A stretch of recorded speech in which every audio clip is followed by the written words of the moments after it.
Bienvenidos de nuevo. Hoy nos acompaña Alexander Mercouris, presentador del popularísimo podcast The Duran. Muchas gracias por sacar tiempo de su apretadísima agenda. It's un mantle que usted de nuevo, Glenn, y siempre es un placer estar contigo.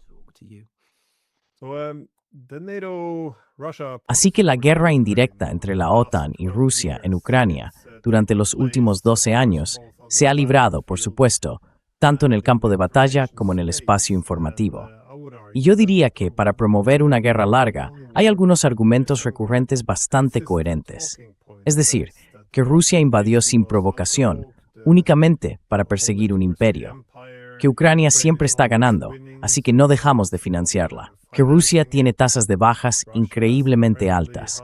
Que Putin siempre está enfermo de alguna nueva enfermedad. Que Rusia siempre se está quedando sin armas. Que los rusos atacan a civiles. Y que los ucranianos van a por objetivos militares.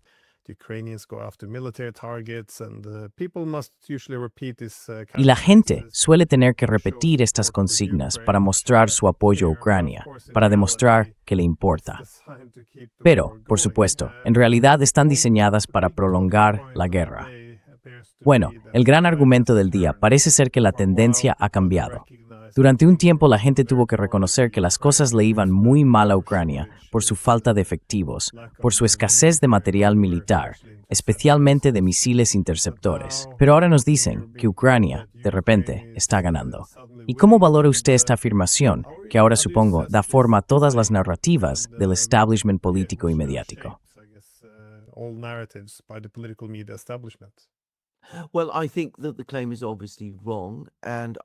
Bueno, creo que esa afirmación es obviamente errónea.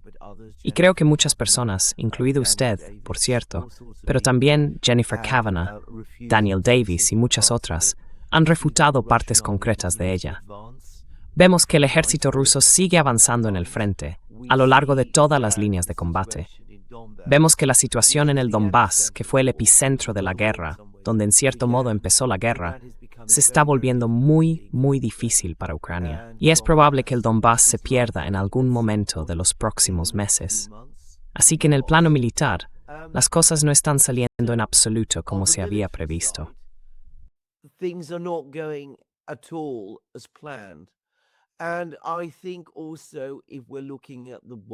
Y creo también que si miramos el panorama económico más amplio, la economía rusa ha pasado obviamente por periodos de tensión. Tuvo una etapa de inflación alta el año pasado. Se sobrecalentó en 2024. Ha tenido que atravesar un periodo de tipos de interés elevados. Ha habido déficits presupuestarios. Pero de nuevo, en conjunto, la situación allí es estable. Y los rusos parecen capaces de producir armas a gran escala, de mantener abastecido a su ejército y de conservar estables los niveles generales de vida de su población. Así que, si hablamos de la veracidad de esa narrativa, no es cierta en absoluto. Creo que los hechos cuentan una historia completamente opuesta.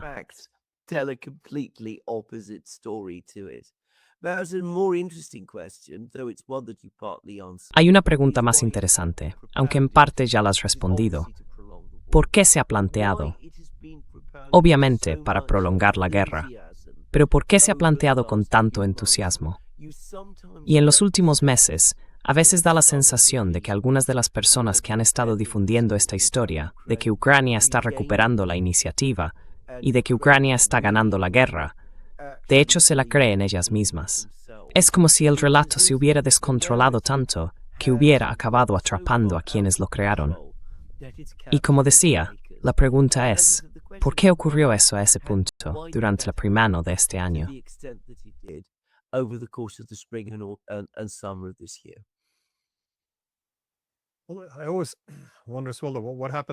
También me pregunto siempre qué pasa después, porque dentro de la OTAN, los políticos y los medios construyen con tanta fuerza ese relato de que los ucranianos están ganando.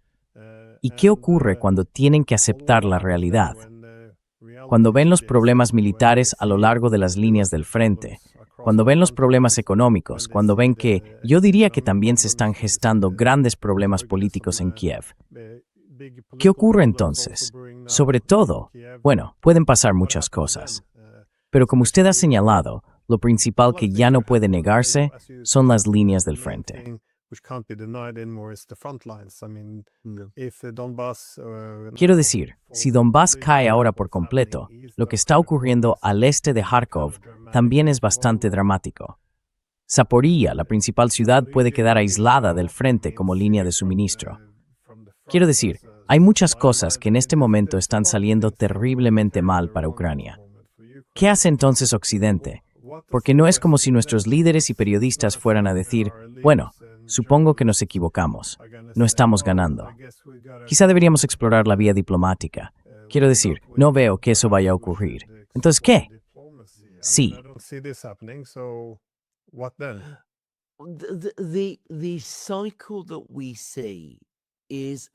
El ciclo que vemos empieza con euforia. Hay un periodo de euforia, como el que hubo tras las ofensivas ucranianas de 2022. Luego, cuando la euforia se desvanece y la realidad empieza a imponerse, se produce un breve periodo de pánico. Vimos que ocurrió a principios de 2024, tras el fracaso de la ofensiva ucraniana de 2023 y la caída de Avdiivka, una de las ciudades fortaleza clave del Donbass. Y después se alcanza algún tipo de equilibrio. Y ese equilibrio siempre vuelve a la escalada. Siempre hay alguna escalada occidental. Empezamos a enviar armas pesadas a Ucrania.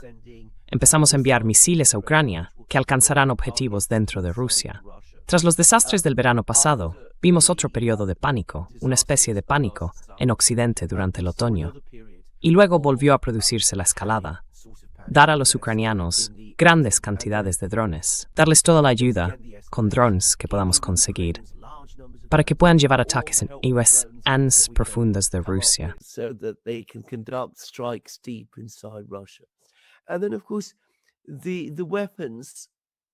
Y luego, por supuesto, las armas aparecen en la batalla. Y al principio siempre tienen un efecto. Siempre lo tienen. Quiero decir, cuando se introducen armas nuevas, por definición van a tener un efecto. Así que ves cómo se utilizan las armas. Ves los misiles lanzados contra Rusia. Ves los drones lanzados contra Rusia. Ves los tanques empleados en el frente. Y entonces se apodera de todo otro periodo de euforia, porque de repente, ya sabe, se ha encontrado el arma que va a cambiar toda la estrategia y el cálculo estratégico. Y por supuesto, no lo hace. Y entonces, como he dicho, volvemos al pánico. Y vamos a tener otro periodo de pánico, probablemente en otoño, cuando las cosas empiecen a ir muy mal. Y visiblemente muy mal.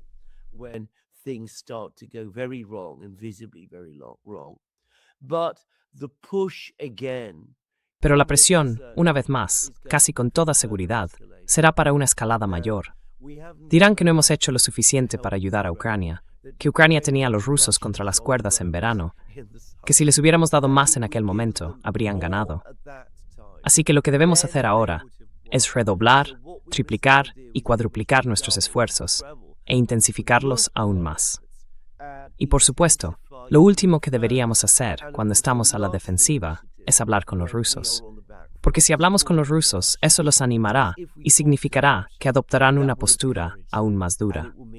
Así que probablemente ese sea el patrón que veremos durante el otoño y el invierno de este año.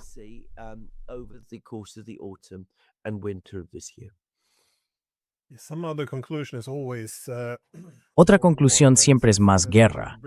Es decir, he visto, especialmente en los medios británicos, que cuando están en ese ciclo de euforia, como lo has definido, aparecen titulares del tipo, bueno, Putin está debilitado, este es el momento de rematarlo, en esencia.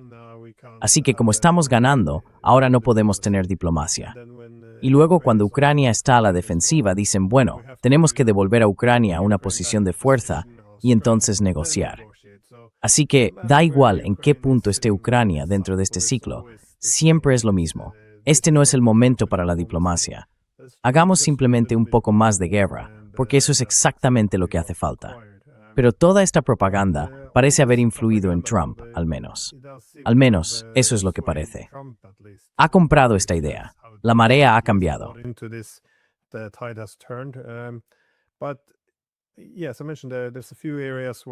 Pero sí, he mencionado que hay algunas áreas en las que las cosas están saliendo mal.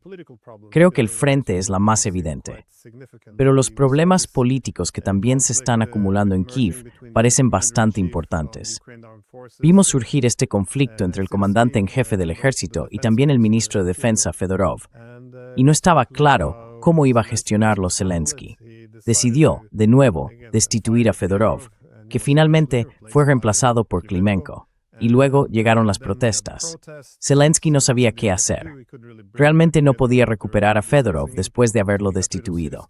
Así que también se deshizo de Syrskyi, lo que parecía combinar lo peor de ambos mundos, y lo sustituyó por Drapati. Supongo que esto significa que la situación está resuelta. Podría ser, pero ¿cómo valora usted esta reorganización política o esta inestabilidad?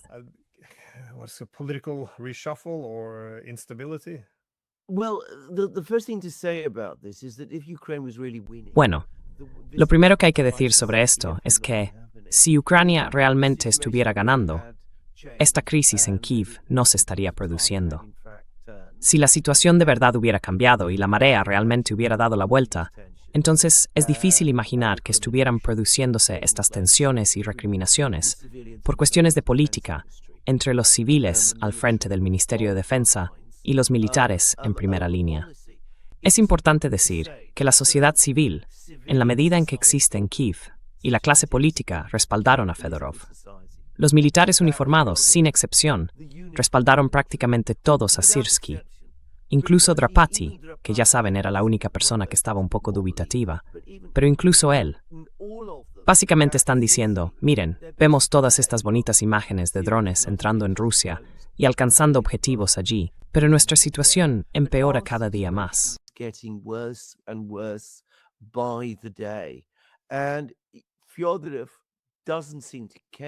Y Fedorov no parece preocuparse, no parece estar realmente interesado. Lo que necesitamos es algo completamente distinto. Necesitamos más hombres en el frente para mantener nuestras posiciones. Nos faltan hombres. Estamos demasiado desplegados. Estamos agotados. Por cierto, estas son palabras que he tomado de un editorial reciente del Financial Times, que describe la situación del ejército ucraniano. Agotado y demasiado extendido, y necesitamos más hombres. Así que quieren intensificar la movilización, que por supuesto no es lo que quiere la sociedad ucraniana en general. Así que destituyan a Syrskyi, destituyan a Fedorov. Eso resuelve la crisis durante un tiempo, pero no resuelve el problema de fondo. Ucrania está en desventaja en el frente. El ejército ruso es más grande, está mejor equipado, está avanzando.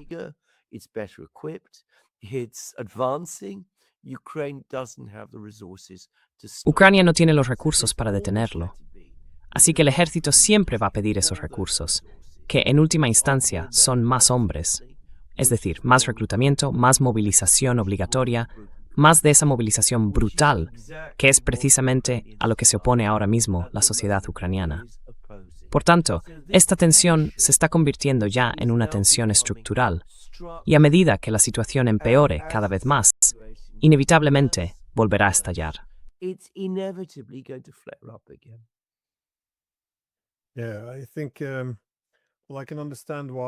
Sí, creo que puedo entender por qué la población civil estaría más entusiasmada con Fedorov.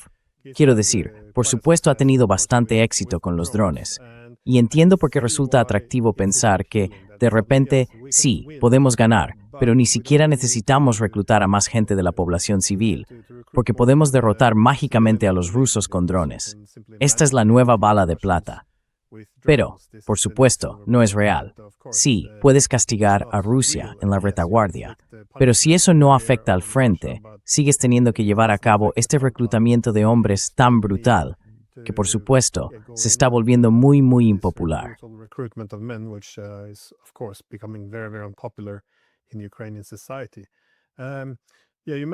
Sí, usted mencionó que si Ucrania estuviera ganando, no tendría esta crisis de liderazgo. Y de hecho, creo que también podría estar gestándose alguna crisis en torno a Zelensky. No es que es muy popular en el extranjero. A los europeos les gusta mucho. Hace exactamente lo que le decimos. pero entre su propia gente, no tanto. Pero si las cosas fueran bien, ¿por qué los estadounidenses están volviendo de repente a la diplomacia? Ahora veo esta reunión entre Marco Rubio y Sergei Lavrov. Por lo que he entendido, fue una reunión de 35 minutos que no salió muy bien. ¿Cómo interpreta usted el regreso de la diplomacia estadounidense? Bueno, llamémoslo diplomacia por ahora.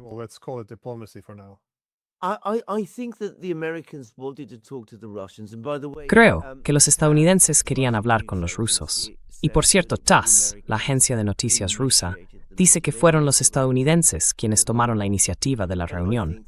Ellos pidieron reunirse con Lavrov. Y creo que querían reunirse con los rusos por varios motivos, obviamente. Uno de ellos era tantear el terreno, para saber si los rusos estaban interesados en renegociar Anchorage. Los estadounidenses comprobaron que cualquier acuerdo de compromiso al que llegaran con los rusos en Anchorage, los ucranianos no lo iban a aceptar, y los europeos tampoco.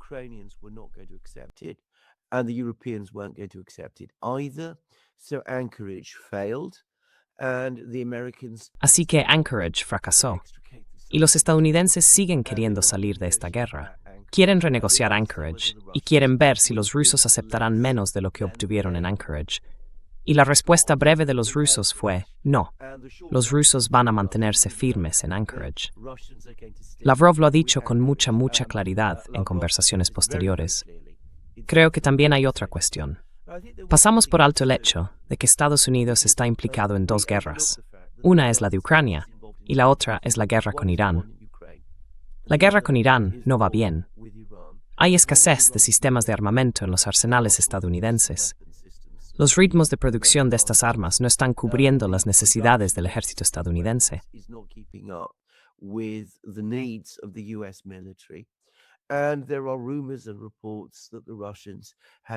Y hay rumores e informaciones de que los rusos han estado prestando ayuda a Irán.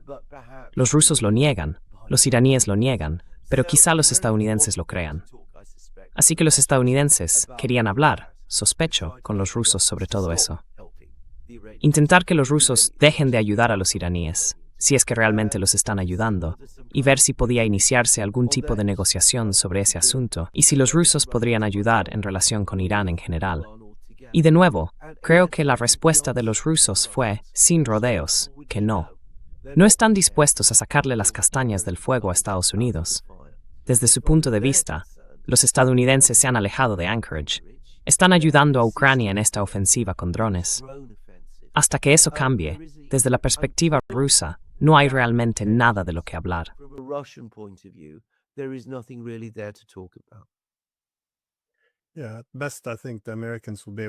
Sí, en el mejor de los casos, creo que los estadounidenses podrán ofrecerles cierta secuenciación estratégica, por decirlo así. Es decir, reduciremos la presión sobre Rusia hasta que derrotemos a Irán. Y si nos ayudáis a hacerlo, después volveremos a mataros. Quiero decir, no parece que pueda mejorar mucho más que esto. Pero dicho todo esto, también creo que es bastante probable. Para ser sincero, doy por hecho que los rusos y los chinos estaban ayudando a Irán a seleccionar objetivos. Después de que los estadounidenses hayan librado una guerra indirecta de 12 años contra Rusia, no veo por qué los rusos iban a contenerse ya. Pero supongo que sobre esa cuestión de que Rusia abandone su contención, los crecientes ataques contra Rusia con estos misiles y drones de largo alcance, la forma en que los países de la OTAN piden abiertamente financiarlo, no magdogínco la necesario en guerra en el interior de Rusia.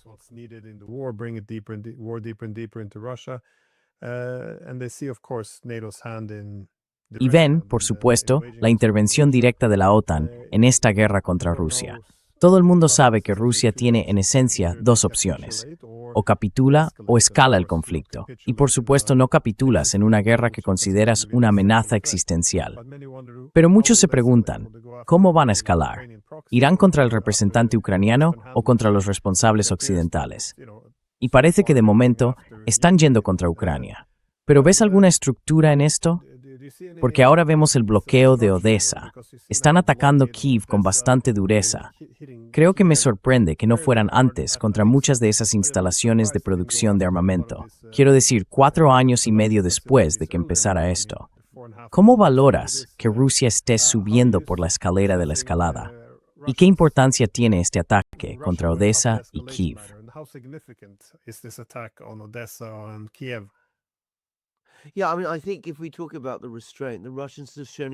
Sí, quiero decir, creo que si hablamos de contención, los rusos han mostrado una contención extraordinaria en esta guerra, y un grado de contención que ha causado cierta frustración en el lado ruso. Pero creo que eso siempre estuvo ahí para dejar margen a las negociaciones. La escalada occidental está haciendo imposible la idea de negociar. Está desacreditando la idea de las negociaciones en Rusia. Y creo que el fracaso de Anchorage también ha desempeñado un papel importante aquí. El hecho de que aparentemente se alcanzara un acuerdo y se deshiciera de inmediato ha reforzado a quienes en Moscú dicen: en realidad, esto no tiene sentido. Tenemos que seguir adelante, continuar con lo nuestro, que es ganar la guerra, y olvidarnos de lo que puedan querer los estadounidenses y los europeos, porque al final nunca vamos a negociar una solución con ellos.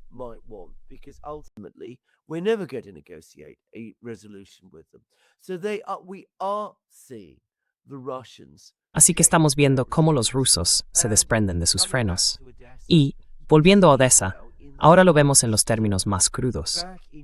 En julio de 2022, Rusia aceptó, a instancias de la ONU y con el respaldo del gobierno turco y de otros gobiernos occidentales, un acuerdo sobre el grano para garantizar la navegación comercial en el Mar Negro. La idea era que si los ucranianos no atacaban sus barcos, ellos no atacarían los barcos ucranianos y no habría bloqueo de Odessa. Y una de las razones por las que lo hicieron fue que comprobaron que muchos de sus amigos del sur global querían eso. Querían un alto el fuego de este tipo en el Mar Negro, que permitiera que los cargamentos de grano entraran en la cadena alimentaria mundial y mantuviera bajos los precios de los alimentos en los países del sur global.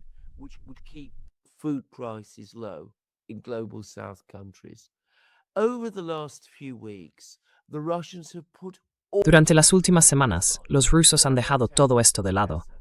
Ahora están atacando Odessa sin descanso. Están atacando barcos que se encuentran en los puertos de Odessa. De hecho, han impuesto un bloqueo total, no solo de Odessa, sino de toda la costa ucraniana del Mar Negro. Se ve a responsables ucranianos desesperados por esto, porque la capacidad de Ucrania para exportar, básicamente, ha quedado destruida. Se ha hecho un análisis que dice que la alternativa de enviar mercancías a través de Constanza no es realmente rentable. Así que esto ha sido un desastre para Ucrania. Y hemos podido ver cómo todas esas escaladas, una tras otra, han llevado a los rusos a abandonar las inhibiciones que en 2022 determinaban su comportamiento. Lo que estamos viendo hoy en Odessa nunca ocurrió en 2022. Y durante un tiempo parecía que nunca ocurriría.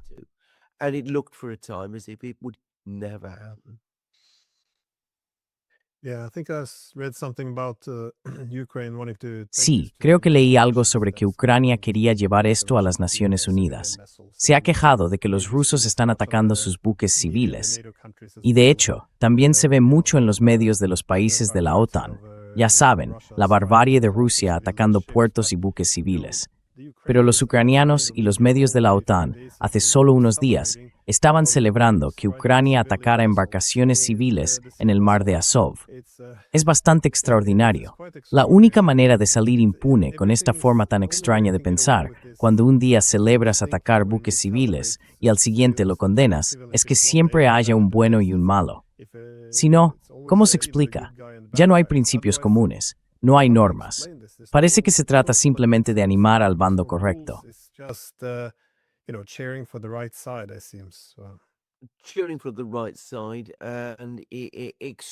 Animar al bando correcto y unos niveles extraordinarios de manipulación informativa.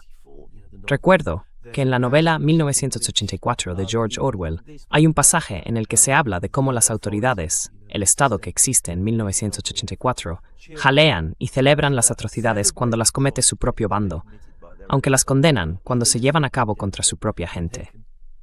Y ahí está. Y eso es exactamente lo que vemos ahora. Tiene usted toda la razón.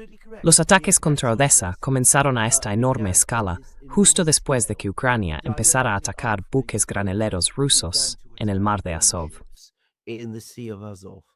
Russian grain ships, and the people who pushed for Y quienes impulsaron el acuerdo sobre el grano en julio de 2022, personas como Antonio Guterres, el secretario general de la ONU, guardaron silencio al respecto.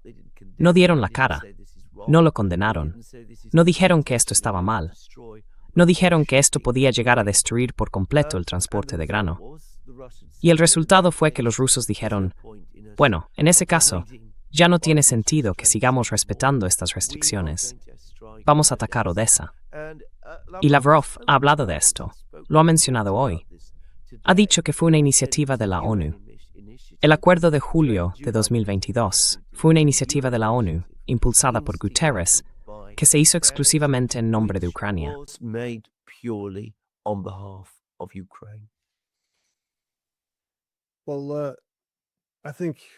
Bueno, creo que una vez más, en este ciclo, a medida que las cosas empezaron a ir mal, creo que una buena señal, como acabamos de comentar, es que Rubio y Lavrov estén hablando de nuevo. No estoy seguro de que esto vaya a llevar a alguna parte, pero, por el lado europeo, no lo tengo tan claro. ¿Ve alguna señal de que quizá haya voluntad de volver a hablar? Porque acabo de ver este informe sobre conversaciones secretas entre Alemania y Rusia. Al parecer, lo filtró el presidente de Azerbaiyán, porque los alemanes y los rusos mantuvieron una reunión en Bakú.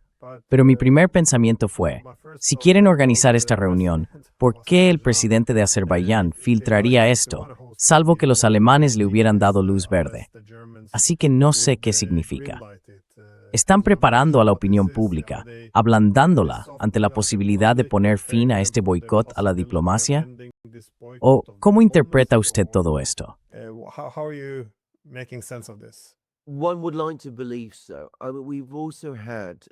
A uno le gustaría creer que sí.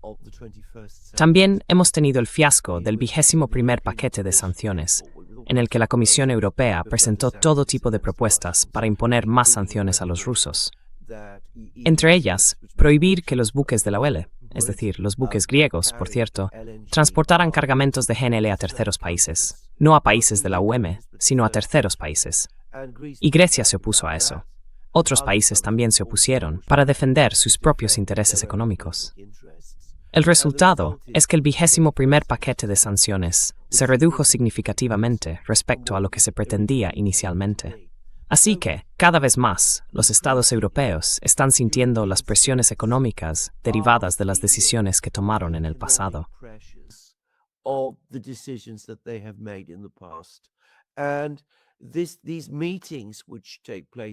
Y estas reuniones, que tienen lugar básicamente entre empresas alemanas y empresas rusas, son claramente un intento de mantener algún tipo de diálogo y también, claramente, un intento de mirar más allá de la situación actual y de pensar en un momento en que se restablezcan los vínculos. Así que existen esas voces racionales en Europa. Pero no debemos hacernos ilusiones. Por el momento, el partido de la guerra sigue firmemente en posición dominante. Kaja Kallas, que es la ministra de Exteriores de la UIC, podemos llamarla así, está defendiendo ahora que las armadas occidentales empiecen a incautarse de buques cisterna de la flota en la sombra en el Océano Índico.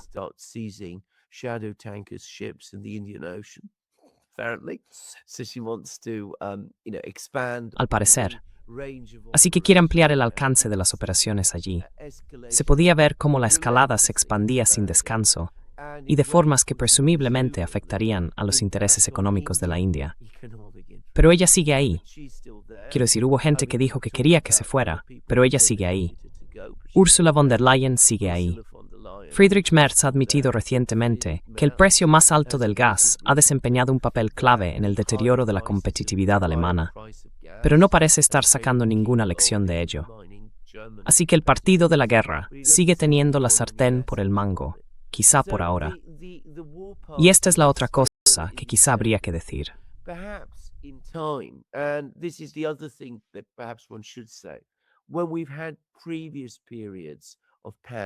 Cuando hemos tenido anteriores periodos de pánico, como ocurrió en cierta medida en otoño, cuando parecía que estábamos en las primeras fases de la caída de Pokrovsk, se habló por primera vez en serio de nombrar a un negociador jefe de la Unión Europea. También se habló de iniciar negociaciones. El presidente Costa envió gente a Moscú o trató de establecer contactos con los rusos, y el presidente Macron hizo lo mismo. Así que podría ser que, en el próximo periodo de pánico, veamos que vuelve a ocurrir algo parecido. Pero tengo que decir esto. A menos que haya un cambio importante en los gobiernos de uno de los grandes países europeos, Alemania, Francia, Italia o de hecho Gran Bretaña, no veo realmente que esto vaya a cambiar en términos generales. And I can't really see that this is going to change overall. So far I dismissed some of the Sí, bueno, hasta ahora he descartado algunos de los exabruptos diplomáticos. No sé muy bien cómo calificar lo que viene de la Unión Europea, salvo como un disparate que impulsa una guerra larga disfrazada de conversaciones de paz. Quiero decir, cuando tienes a los líderes de Alemania, Francia y Reino Unido diciendo que necesitamos paz, y luego definen la paz como un alto el fuego inmediato que permitiría a la OTAN enviar tropas a Ucrania y reabastecer al país con drones y misiles. Pues sí, te da la impresión de que, si esto es paz, entonces obviamente no habrá negociaciones auténticas y de buena fe. Pero en lo que respecta a Reino Unido, ¿crees que el cambio de liderazgo puede influir en algo? Quiero decir, Burnham es simplemente una versión más joven de Starmer, ¿o importa en absoluto ese cambio de liderazgo? He is a very different personality from Starmer. Also, Es una personalidad muy distinta de Starmer. Además, a diferencia de Starmer, sí da la impresión de que Burnham está mucho más centrado en la política interna británica. Quiero decir, ha sido alcalde de Manchester. Su discurso ante Downing Street, después de convertirse en primer ministro, no hizo ninguna referencia a la política exterior ni a Ucrania, lo cual, en cierto modo, fue interesante. Pero al final, no va a poder cambiar la política. Tengo fuentes excelentes que me han dicho que uno de los primeros ministros que hemos tenido en los últimos 4 años, Rishi Sunak, sí tenía serias dudas sobre el alcance del apoyo británico a Ucrania. Pensaba que Gran Bretaña estaba demasiado implicada en el apoyo a Ucrania, pero le resultó imposible arrastrar con él al gabinete y al resto de la dirección política de Londres, y abandonó rápidamente la idea. And he quickly abandoned the idea. And I'm sure that Burnham will be exactly the same. Y estoy seguro de que Burnham será exactamente igual. La posición de Burnham no es tan fuerte como para que pueda permitirse cambiar de política. Si tuviera que decirlo, la política va a cambiar en uno de 2 países, Alemania o Francia. Francia tiene elecciones el año que viene. Veremos cómo salen. Siempre es muy difícil predecir el resultado de las elecciones francesas. En cierto modo, es muy fácil predecirlo, porque Le Pen se presenta, quien quiera que se presente contra ella, gana. Y ese ha sido el patrón principal. Pero quizá esta vez sea diferente. Y en Alemania tenemos ahora una oposición mucho más sostenida, no solo a la CDU y al gobierno de allí, sino también, de hecho, a toda la política de relaciones con Rusia. Esa oposición viene de AfD, pero también de la comunidad empresarial alemana, algo que probablemente no estamos viendo en otros estados europeos. We probably are not seeing in other European states. But whether this is going to be enough Pero está por ver si esto bastará para cambiar las cosas. Creo que lo más probable, y aquí creo que usted tiene toda la razón, es que en algún momento tendremos a un negociador jefe europeo. Esa persona irá a Moscú y planteará exactamente las mismas exigencias que hemos oído durante los últimos años. Un alto el fuego incondicional en las líneas actuales del conflicto y ninguna flexibilidad en ningún otro asunto. Ninguna disposición a reconocer cambios territoriales y, por supuesto, el mantenimiento de ese compromiso con la supuestamente irreversible senda de Ucrania hacia la OTAN. Así que los rusos, obviamente, no prestarán ninguna atención y dirán, no nos interesa nada de esto. Y esta negociación tan tibia y mal planteada no llegará nunca a ninguna parte.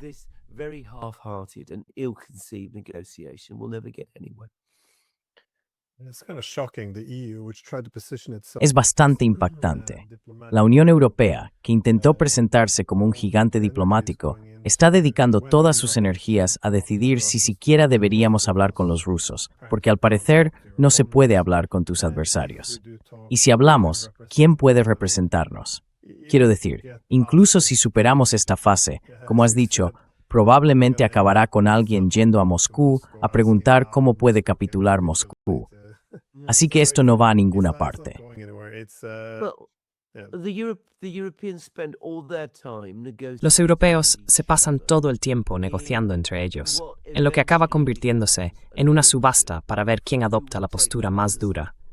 Y quien exige la postura más dura es quien, al final, gana invariablemente. Así que eso hace que llevar a cabo una diplomacia adecuada sea poco menos que imposible. Of diplomacy, all but impossible. Inicialmente se creó el Consejo OTAN-Rusia, porque bueno, se suponía que debía haber algún diálogo entre la OTAN y los rusos, también para calmar la inquietud rusa por la expansión de la OTAN. Pero una de las críticas de Rusia siempre fue, como has dicho, que ellos siempre negocian entre sí, es decir, los países de la OTAN. Primero se reúnen todos y negocian cuál debe ser nuestra posición respecto a Rusia. Y luego, sí, normalmente se impone quien es más hostil, porque, ya sabes, no puede ser blando con Putin. Esta es, ya sabes, la lógica perpetua.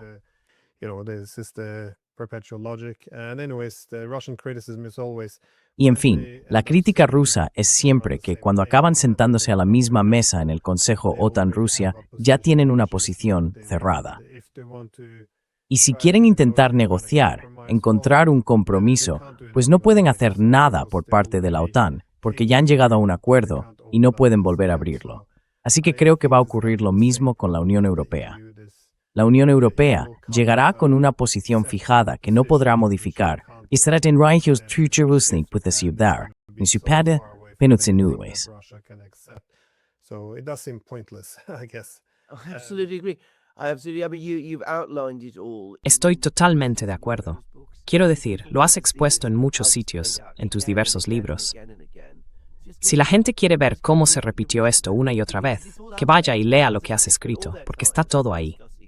Como decía, se pasan todo el tiempo hablando entre ellos de todas estas cuestiones, acordan una postura muy dura y, por supuesto, no se atreven a arriesgarse a reabrir toda la negociación. Y ocurre otra cosa. Una de las cosas que hace imposible reabrir una negociación es que si lo hacen, se acusa a quien lo propone de dividir a Europa ante los rusos, de crear fisuras en Europa y de debilitar la posición europea frente a Putin y a los rusos. No se pueden llevar negociaciones de esa manera. Así no funcionan las negociaciones. Hay que negociar con la otra parte, no seguir todo este elaborado procedimiento dentro de Europa. Quiero decir, eso debería ser evidente. Not in this elaborate way with you. I mean, that ought to be obvious. Digamos que ahora algo sale mal, que probablemente saldrá mal. Quiero decir, Odessa, por supuesto, está pasando dificultades. Kiev está recibiendo golpes bastante duros. Puede que empiecen a evacuar, a hacer evacuaciones masivas de Kharkov si los rusos siguen avanzando desde el este y el norte, y también de Sumy. Pero digamos que ahora algo sale realmente mal y empieza a derrumbarse rápido, a gran escala. ¿Cómo cree que reaccionarían los europeos y los estadounidenses en ese caso? Quiero decir, sé que los estadounidenses intentan presentarse como negociadores, pero al mismo tiempo Rubio dijo que no son neutrales en esto.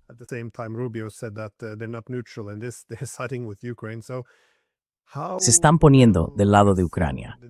Entonces supongo, ¿cómo reaccionarán los países de la OTAN cuando las cosas empiecen a desmoronarse en Ucrania? Porque en ese ciclo suyo de, ya sabe, locura de la OTAN, sin duda cundiría el pánico. Empezarían los alemanes a enviar misiles Taurus, van a imponer sanciones más severas, van a empezar ellos mismos a disparar contra buques rusos. Porque parece que nos estamos acercando bastante a una guerra directa. Quiero decir, esto es básicamente lo que no me deja dormir por la noche. Sí. It's what should keep all of us up at night. My own guess. Es lo que debería quitarnos el sueño a todos. Mi impresión es la siguiente. Si empezamos a ver que todo se desmorona por completo en el frente de Ucrania, y creo que ahora estamos más cerca de ese punto que nunca, tenemos información del Donbass. La situación allí parece muy precaria ahora, más que nunca. Y lo fundamental sobre la situación en el Donbass es que si cae la actual línea de ciudades, Stanislav Kaprivnik lo ha dicho, creo, también en su canal, no hay nada. No hay otra litiris spixis valgrestges después de Sloviansk Kramatorsk. Básicamente, la medio campo via hasta el Dnieper. Basically, it's open countryside all the way up to the Dnieper. So things are becoming very fragile. Así que la situación se está volviendo muy frágil, y se está volviendo muy frágil en el norte de Ucrania. Creo que habrá un pánico mucho mayor que cualquier otro que hayamos visto antes. Y eso es lo que personalmente temo. Llegado ese momento, veremos a gente decir, tenemos que dar el paso de enviar tropas terrestres a Ucrania. Si no lo hacemos, los rusos avanzarán hasta el oeste, llegarán a Kiev, Odessa, Leópolis y todos esos lugares. Así que, para evitar que eso ocurra, tenemos que enviar tropas. Y sospecho que veremos un enorme aumento de discusiones y debate sobre esto en Europa cuando veamos cómo se agrava esta crisis. When we find this crisis escalate. Now, You have asked Moj. there will be support for it. I mean, we have to be honest with ourselves. There will be some people. Quiero decir, tenemos que ser sinceros con nosotros mismos. Habrá gente en Europa que lo apoye, My own view. pero, entre la población en general, mi opinión es que la mayoría será extremadamente hostil en Alemania y en Gran Bretaña. Germany. Por cierto, hace poco hubo una encuesta en Gran Bretaña que de nuevo mostró que solo hay un apoyo mínimo a ese tipo de implicación militar directa en Ucrania, o incluso en cualquier conflicto con Rusia.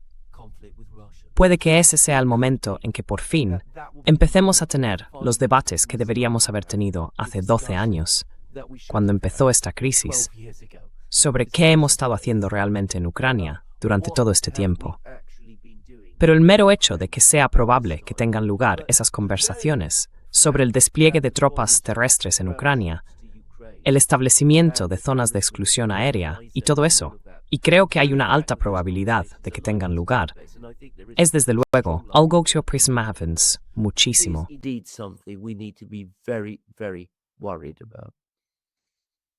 It would be good to actually have one of these talks because so far Estaría bien tener de verdad una de esas conversaciones, porque hasta ahora veo que nuestros políticos y los medios hablan con clichés.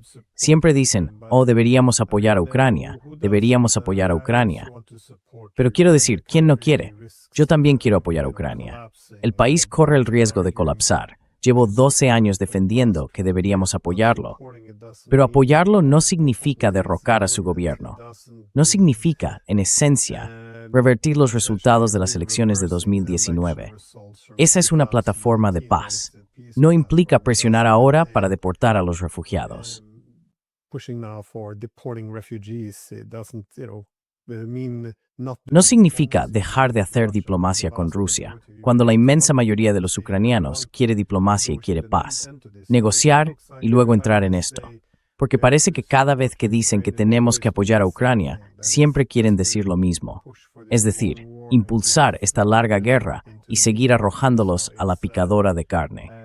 Así que sería bueno dar un paso atrás y empezar así, desentrañar algunas de estas ideas. Estos eslóganes como apoyar o ayudar, porque creo que quienes más defienden ayudar y apoyar son, en esencia, los peores enemigos de Ucrania. Pero puede que estemos avanzando hacia eso.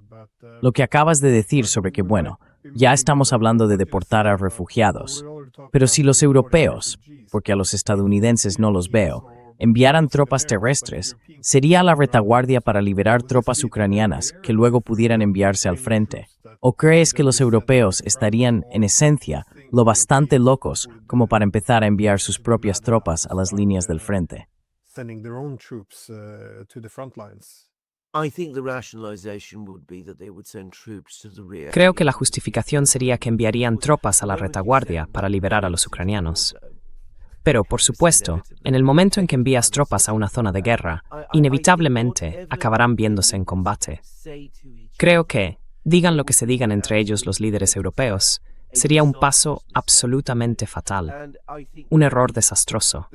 Y creo que habría un riesgo real de un choque con un ejército ruso que a estas alturas está extremadamente curtido en combate, es muy competente y tecnológicamente muy avanzado. Y quiero decir, las consecuencias de eso ni siquiera se pueden contemplar. Por cierto, sobre todo lo que has dicho acerca de Ucrania, que quienes dicen apoyar a Ucrania han causado un daño incalculable a Ucrania y a su pueblo. Creo que eso es absolutamente cierto. I think that is absolutely true. The position that all of these people have taken. La postura que han adoptado todas estas personas ha sido profundamente poco ética. Y el hecho de que hayan bloqueado todas las vías negociadas, que podrían haber ofrecido un camino de vuelta a la paz, desde los acuerdos originales alcanzados en febrero de 2014 entre Yanukovych y la oposición, pasando por los 2 acuerdos de Minsk, hasta Estambul y, entre tanto, el Plan Steinmeier. El hecho de que, como he dicho, todo ello haya sido saboteado, deliberada e intencionadamente, sobre todo por nosotros en Europa, quedará en la historia como una grave condena para nuestros países, nuestros líderes y los políticos que nos han metido en todo esto.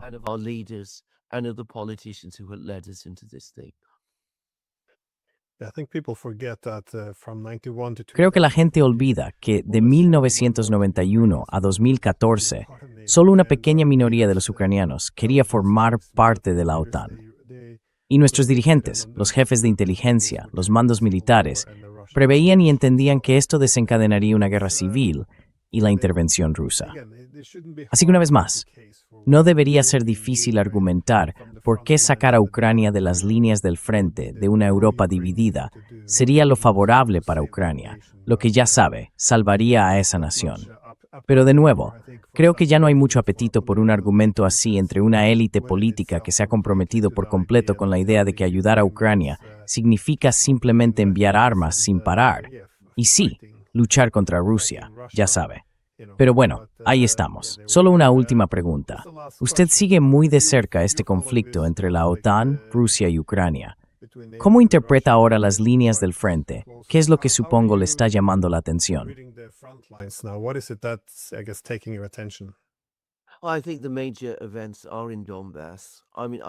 Creo que los acontecimientos más importantes están en el Donbass. Quiero decir, creo que los rusos están ahora muy cerca de romper las líneas en el Donbass y de poner todo el Donbass bajo su control. La gran incógnita es qué están haciendo los rusos en el noreste de Ucrania. Han establecido una presencia importante en Kharkiv y en Sumy, y hay algunos indicios de que ahora están planeando capturar de hecho la propia ciudad de Sumy. La cuestión es que, si empiezan a hacer eso, se acercan mucho a Kiev. Bueno, no mucho en términos de distancia, pero sí geográficamente, a la propia Kiev. En ese caso se puede empezar a imaginar una situación en la que los rusos regresen a Kiev. Y si eso es realmente lo que los rusos siguen planeando, si es lo que quieren hacer, no creo que lo quisieran en absoluto al principio de la guerra. Creo que buscaban un compromiso.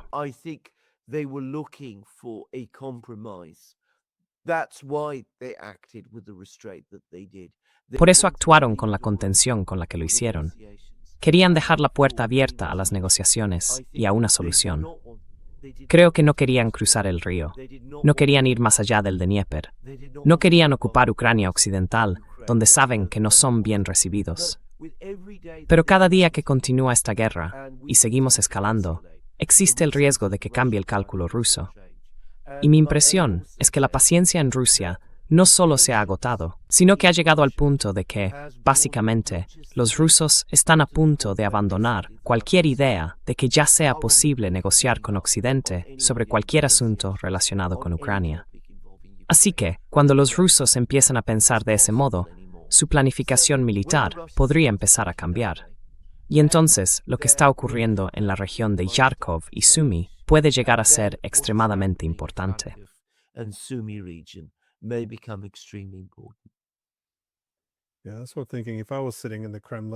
Sí, eso es lo que pienso.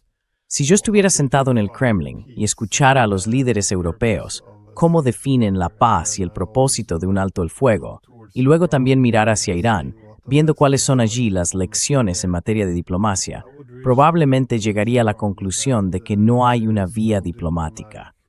E incluso si se firma un acuerdo, hay cero posibilidades de que la otra parte lo firme de buena fe y cumpla realmente sus compromisos como corresponde. En lugar de eso, solo buscaría una pausa estratégica para reorganizarse y después reiniciar el conflicto. In other words, I would see probably a strong Así que, dicho de otro modo, probablemente vería una razón de peso para pensar que capturar territorio sería la mejor vía hacia una paz sostenible. Y esa es una conclusión, o una forma de pensar, desastrosa que transmitir a los rusos. Pero, en esencia, estamos creando un incentivo para que se apoderen de tanto territorio ucraniano, que Ucrania quizá no sobreviva como nación. Y de nuevo, si a alguien le importara Ucrania, quizá ya sea hora de empezar a hablar con los rusos y negociar de buena fe. En fin, te dejo, salvo que tengas alguna reflexión final. I will let you go unless you have some final thoughts. No, I don't, but just to say that I agree with your last conclusion. No, I no think lo creo. people who Pero quiero really decir que estoy de acuerdo con su última uh, conclusión. it is Creo essential to que para talk quienes de about verdad this se preocupan por now. Ucrania, es esencial hablar ahora con los rusos. Opportunity. Quiero decir, probablemente esta sea la última oportunidad este verano. Y ya va a ser mucho más difícil que antes, porque a estas alturas los rusos no creen que negociemos con ellos de buena fe. And that's unsupportable. Y no es de extrañar. But Pero si no lo hacemos, entonces, como he dicho, existe un riesgo real. Por primera vez desde que empezó la guerra, siento que hay un riesgo real para el futuro de Ucrania y para su supervivencia como nación. Y eso me llena de una profunda angustia y pesimismo. fills me with great Pero hay que ser distress realistas and con estas gloom. cosas. But one has to be realistic about these things. Bueno, Alexander, muchas gracias por dedicarme este tiempo. Y nada, que tengas un buen fin de semana. Weekend. Gracias.